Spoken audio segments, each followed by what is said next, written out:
चर्चा निकली है तो बस सुन लीजिएगा कि भगवान की सबसे प्रिय दिशा कौन सी है। देखिए, मैं एक जगह कथा कह रहा था, राम कथा, वो कोर्ट में थी, अभिभाषकों के वकीलों के बीच में थी, और राम कथा रामचरित मानस संविधान के संदर्भ में ऐसा करके उस कथा का शीर्षक दिया गया था। तो एक बड़ा प्रश्न वहां खड़ा हुआ कि जो अपराध रावण ने किया वही अपराध रामचरित मानस में नारद जी ने किया, लेकिन रावण को सजा दी गई, नारद जी को सजा क्यों नहीं दी गई? सुनिएगा सावधानी से। जानकी जी, सीता जी अग्नि में प्रवेश कर गई और बाद में जो जंगल में गई दंडकारण्य में, भगवान की छाया है, और उसी छाया का हरण रावण ने किया। रावण उन्हीं से विवाह करना चाहता है, और इधर विश्व मोहिनी, वो भी भगवान की छाया है, और विश्व मोहिनी से नारद जी शादी करना चाहते हैं। तो बोलो, दोनों के अपराधों में कमी क्या है? भगवान की ही माया से नारद जी विवाह करना चाहते हैं, भगवान की माया से ही रावण विवाह करना चाहता है। जब दोनों के अपराध बराबर है तो भगवान राम ने 32 बाण मारकर रावण को समाप्त कर दिया, उसको प्राण दंड दिया, और नारद जी के अपराध को क्षमा कर दिया। क्यों? बस ये सुन लीजिएगा, तब ध्यान आएगा कि दिशा भगवान को सबसे प्रिय कौन सी है। भगवान कहते हैं कि रावण जानकी जी को हरने गया तो मारीच को हिरण बनाया ताकि मैं दूर चला जाऊं। रावण हमेशा मुझसे दूरी बनाता है, लेकिन नारद जी में दोष भी आया तो गए भगवान के पास।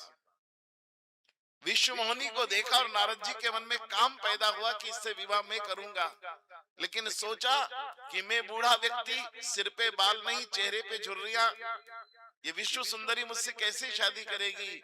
तो सोचा मैं रूप सुंदर बन जाऊं, और सोचा सुंदर कौन? तो कहा इंद्र सुंदर है।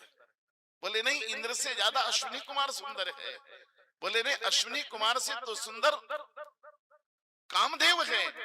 ऐसा सोचते सोचते नारद जी के मन में आया कि नहीं, कामदेव भी मेरे भगवान के नख चंद्र के बराबर भी नहीं है। दुनिया में सबसे सुंदर कौन है? बोले नारायण।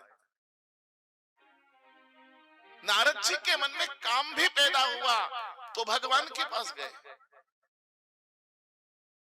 नारद जी को क्रोध भी आया तो श्राप देने भगवान के पास गए। भगवान कहते हैं दोनों के अपराध एक जैसे हैं, रावण के और नारद जी के, लेकिन जब मन में दोष पैदा हुए, विकार पैदा हुए, तो रावण मुझसे दूर दूर दूर होता चला गया, मेरे विपरीत दिशा में गया, इसलिए रावण मारा गया। और दोष भी पैदा हुए, लेकिन नारद की दिशा सदैव मेरे तरफ रही। रूप भी मांगने आए तो मेरे पास आए, श्राप भी देने आए तो मेरे पास आए। जिसकी दिशा भगवान की तरफ हो उसका सदैव कल्याण होता है। बस दिशा भगवान की तरफ रखना। अपने जीवन की दिशा भगवान की तरफ। जीवन में दोष भी आए, दुर्गुण भी आए, विकृति भी आए, पर अपने जीवन की दिशा को भगवान से विपरीत मत कर लेना। दोष भी आए तो मंदिर में जाना, टाकीज में मत चले जाना। भूख भी लगे तो भगवान की प्रसादी लेने जाना, होटलों पे मत चले जाना। दोष भी पैदा होना जीवन में, पर जीवन की दिशा किधर रखना। ज्योतिष को मैंने एक बार प्रश्न किया कि कांटे तो पैरों में लगते हैं, और आपने कांटों की चर्चा दिशाओं में की कि पूरब सोम शनिश्चर वासा गुरु दक्षिण अकेले वार। बोले दिशाशूल सोमवार के दिन पूरब दिशा में होता है, पूरब में, और रविवार के दिन पश्चिम में होता है। दक्षिण को दिशाशूल गुरुवार को होता है। तो हमने कहा कांटे दिशाओं में होते कि कांटे रास्तों में होते? तब भारत का ज्योतिष कहता है कि नहीं नहीं, रास्ते में कांटे हो तो चिंता मत करना। हमने कहा क्यों?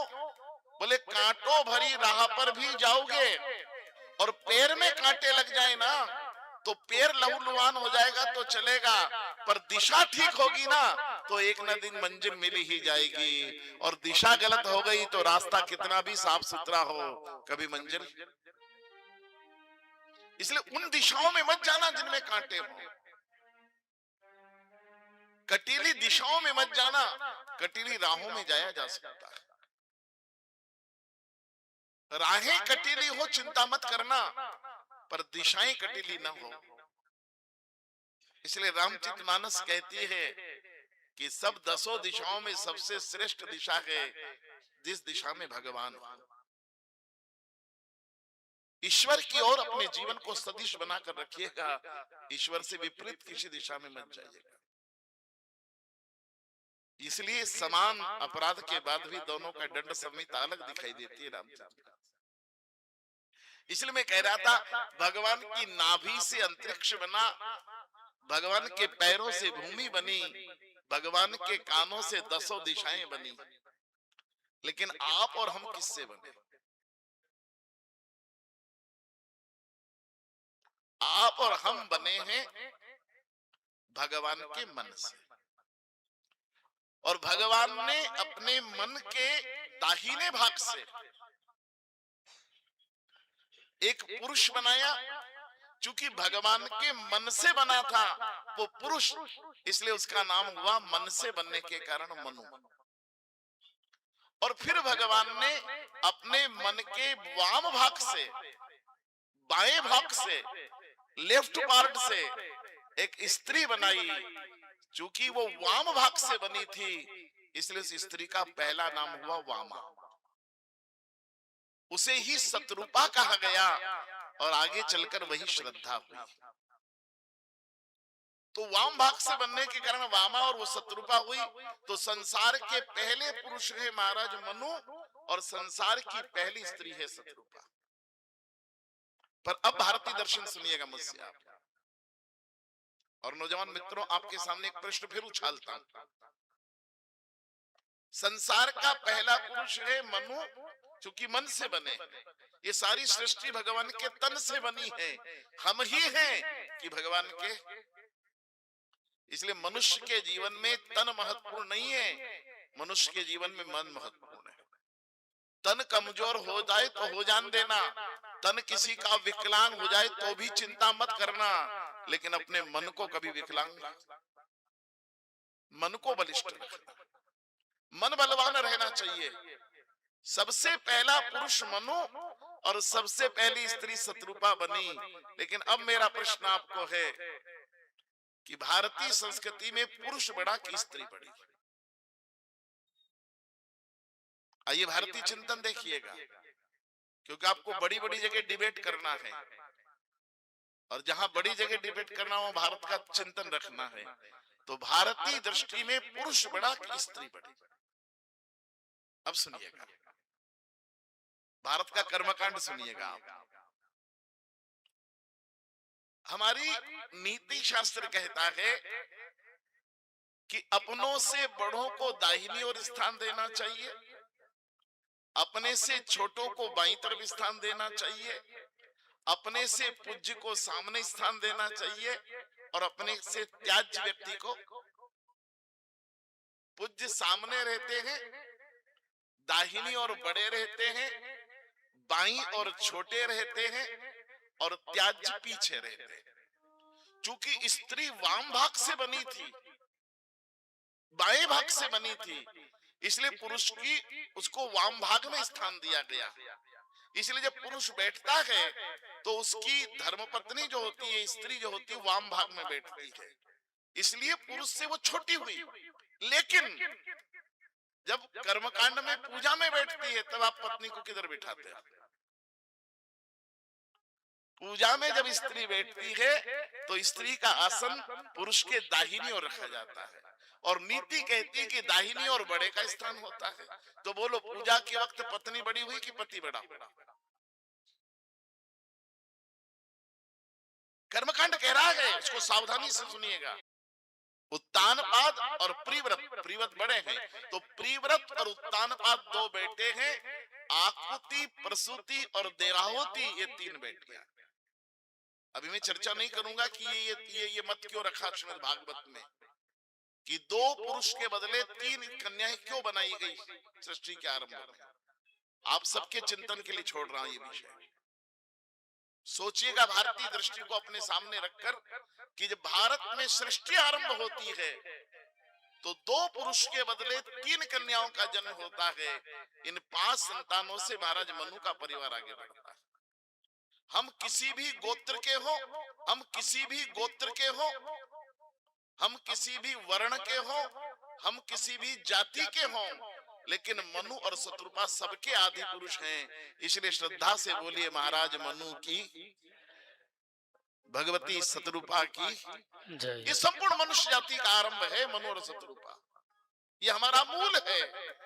उस मनु शत्रुपा से 3 बेटियां और 2 बेटे बने, और उसके बाद फिर जो पोते हुए उत्तानपाद के बेटे हुए ध्रुव, जिन्हें भक्तराज कहा गया, और उनकी एक बेटी है देवाहुति। उस देवाहुति से बेटा जन्मा जो हुए भगवान कपिल। कपिल भगवान है और ध्रुव भक्त है। मानस कह रही है और भागवत दोनों कह रही है कि बेटे को भक्त मानिएगा और बेटी के बेटे को भगवान मानिएगा। महाराज मनु पहले पुरुष है, उनकी बेटी का बेटा कौन है? भगवान कपिल है, सांख्य शास्त्र के प्रतिपादक। इसलिए बेटी का बेटा आज भी भगवान माना जाता है। इसलिए हम कहते हैं कि एक भाने 100 ब्राह्मण के। बेटी के बेटे को भगवान की दृष्टि से देखिए और बेटे के बेटे को भक्त की दृष्टि से देखिए। भक्त के जो लक्षण हैं वो पोते में लाइए और भगवान के लक्षणों का दर्शन नाती में देखिए, दोहित्र में देखिए। हमारे यहाँ दोहित्र साधारण नहीं है। श्राद्ध में जो 8 वस्तुएं अनिवार्य मानी गई उसमें दोहित्र भी एक है। बिना दोहित्र के श्राद्ध नहीं होता।